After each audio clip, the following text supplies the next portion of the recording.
For today's video is mag-DIY tayo at magagamit tayo ng ganitong hook or mag-DIY ng bamboo skewer sa mga holes para mag-install tayo ng ganito, no? So, sa akin, ang prepare kong gamitin sa mga ganito is ito talaga.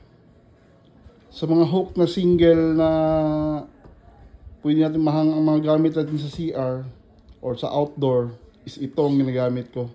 At saka ito. Pareho lang sila matibay. Ang ano lang nito, ang disadvantage lang nitong plastic is na nababasag. Ito hindi. Lifetime nakakapit ito sa loob ng butas. Lalo the more mabigat ang isampay mo, mas kakapit siya.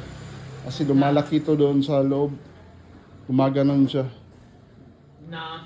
So, this one is para sa mga mabibigat. Pang outdoor. Ito, pang ganito na rin. Okay rin naman, makakahawak din naman ito. Pero, mas komportable ako gamitin ito. So, meron tayong available. So, install na natin lahat, no, by using this one. Kanina nakapagbutas na ako ng marami. So ngayon mag-install na lang tayo. So by the help of this, safety tayo sa kuryente, no? Kasi di baterya lang yan siya. Lalo't tatrabaho tayo sa mga mabasa na area, no? So ito ang pinaka-safety. Tsaka by the help of this, ma-install na natin to. May dalawang pares tayo. So, itong dalawang ma-install natin. Let's go, let's proceed. So, unahin natin itong maliliit. Yan.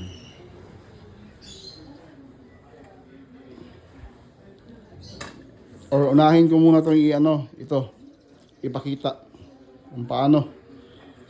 Ito. Bamboo skewer o kawayan.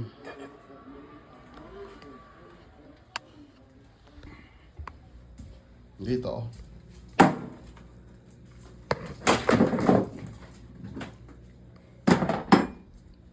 Yan, dito natin i-install.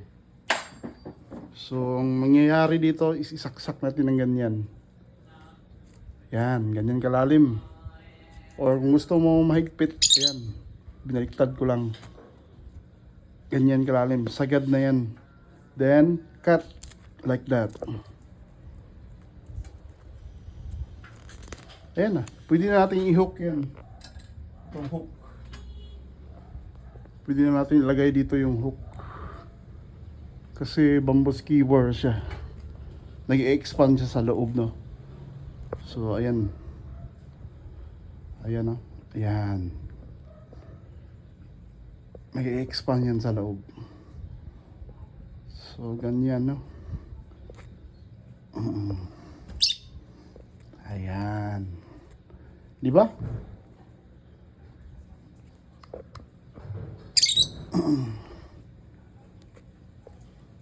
Ayan. Ayan. So, kabila.